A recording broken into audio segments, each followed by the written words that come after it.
وهحذر منها دلوقتي: الزواج المبكر للفتيات.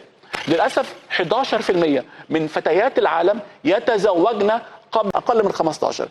52 دوله في العالم تسمح بزواج الفتيات اقل من 15، ودي خطيره جدا. هيدخلها هتتجوز واحد كبير في العمر، ما اعرفش كان فين، كان في اي دوله، راجل اي دوله، معاه فلوس بس عنده علاقات جنسيه قبل كده، ممكن يدخلها الفيروس. اثنين، ان الطفله الصغيره دي بتتهتك فيها الغشيه المخاطيه الجنسيه، طب بتدخل الفيروسات.